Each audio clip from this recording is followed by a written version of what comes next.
Hello students, आज हम surface chemistry का एक नया टॉपिक पढ़ रहे हैं जिसका नाम है एडजॉर्प्शन आइसोथर्म। एडजॉर्प्शन आइसोथर्म में दो वर्ड यूज़ किए गए हैं। First adsorption and second one is isotherm. अगर आपको एडजॉर्प्शन का फिनोमिना समझना है तो इसमें मेनली जो है वो दो वर्ड्स पार्टिसिपेट करते हैं। First adsorbate and second one is adsorbent. ध्यान रखिएगा, एडजॉर्बेंट की सरफेस पे एडजॉर्बेट का कलेक्ट होना, ये प्रोसेस कहलाती है एडजॉर्प्शन। इट मीन एडजॉर्बेंट जो है वो अपनी सरफेस प्रोवाइड करता है जिस पर एडजॉर्बेट आके कलेक्ट होता है, तो वो प्रोसेस हो गई एडजॉर्प्शन। और आइसोथर्म का मीन है कि ये जो प्रोसेस है एडजॉर्प्शन की, ये कंप्लीट हो रही है एट कांस्टेंट टेम्परेचर। तो जो आइसोथर्म, जो मैथमेटिकल एक्सप्रेशन, जो इक्वेशन कांस्टेंट टेम्परेचर पे एडजॉर्प्शन को एक्सप्लेन करती है, उस इक्वेशन को हम कहते हैं एडजॉर्प्शन आइसोथर्म। और इसका फिर बाद में हम ग्राफिकल रिप्रेजेंटेशन भी करेंगे। अब ये इक्वेशन है क्या? अगर मैं एडजॉर्प्शन आइसोथर्म की बात करूँ तो इसे हम एक इक्वेशन के मीडियम से एक्सप्लेन करते हैं, और वो इक्वेशन है x/m proportional to p⁻1/n। अगर मैं यहाँ पर प्रपोर्शनल के साइन को हटाऊँ तो मैं इस इक्वेशन को x/m = k p⁻1/n की फॉर्म में लिख सकती हूँ, और इस इक्वेशन को मैंने यहाँ पर इक्वेशन नंबर 1 कहा है। अच्छा, अब आप देखिए इस इक्वेशन में x जो है वो है मास ऑफ एडजॉर्बेट, और m जो है वो है मास ऑफ एडजॉर्बेंट। यहाँ पर P जो है वो है प्रेशर,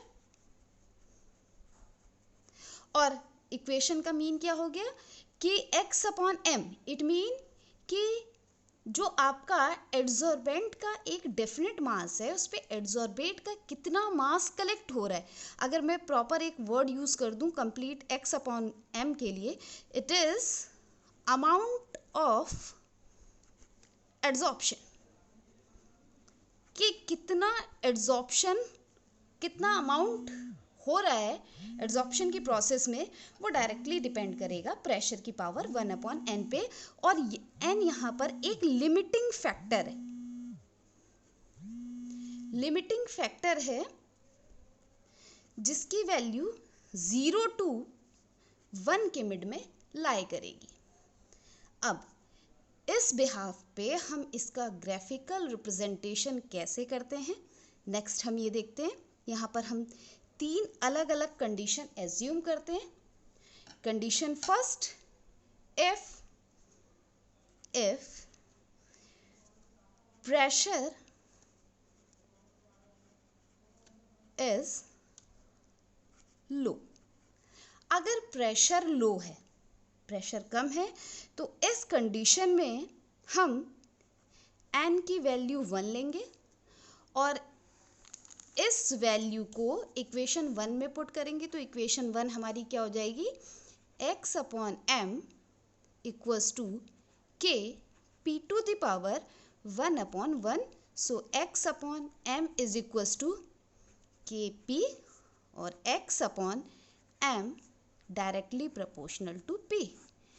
इसका मतलब जो अमाउंट ऑफ एड्जॉर्प्शन है वो प्रेशर के डायरेक्टली प्रोपोर्शनल हो जाएगा। अगर मैं यहाँ पर एक ग्राफ प्लॉट करूँ, और ये ग्राफ किसके मिड में है, x/m अमाउंट ऑफ एड्जॉर्प्शन, और प्रेशर के मिड में तो पहले मुझे ओरिजिन पॉइंट 0 होगा और यहाँ से एक स्ट्रेट लाइन मिलेगी। अब कंडीशन नंबर सेकंड, अगर प्रेशर जो है वो मीडियम मॉडरेट प्रेशर है, it mean medium pressure.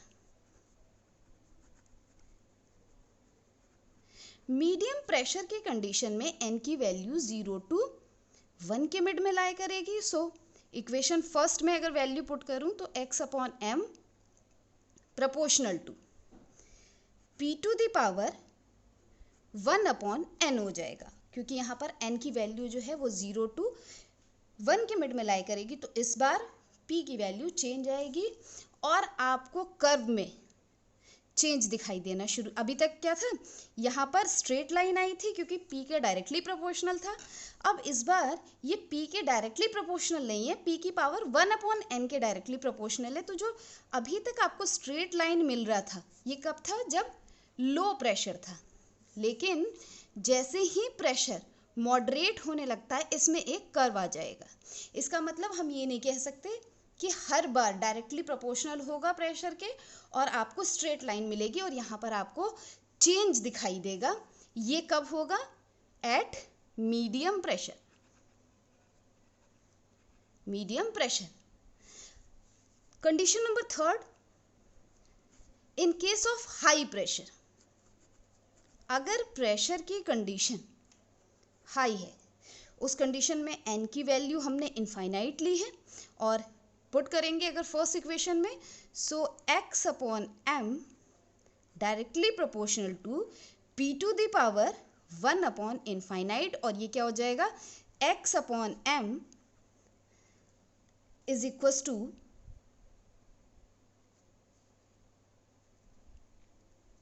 k p to the power 0, और पावर 0 का मीन क्या है, x upon m is equals to k।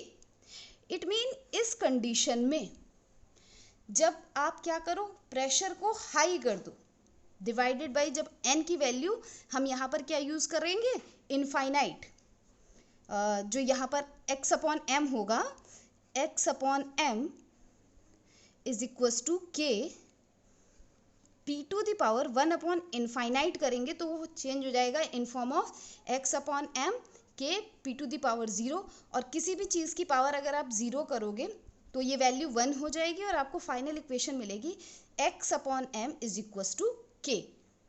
इसका मतलब इस कंडीशन में अगर आप प्रेशर इंक्रीज, जब हाई प्रेशर हो जाएगा उसके बाद एड्जॉर्प्शन पे आपको कोई भी इफेक्ट नहीं दिखाई देगा, वो वैल्यू कांस्टेंट हो जाएगी और आपको हाई प्रेशर पे, ये हाई प्रेशर पे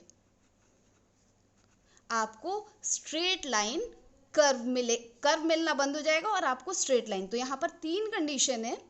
जो एड्जॉर्प्शन आइसोथर्म है, कांस्टेंट टेम्परेचर पे जो अमाउंट ऑफ एड्जॉर्प्शन है उसको जब हम एक्सप्लेन करते हैं तो 3 अलग अलग कंडीशन होती है हमारे पास, कि अगर हमारे पास प्रेशर लो है तो उस कंडीशन में जो अमाउंट ऑफ एड्जॉर्प्शन है वो फर्स्ट डायरेक्टली प्रोपोर्शनल होता है, इस वजह से स्ट्रेट लाइन मिलती है।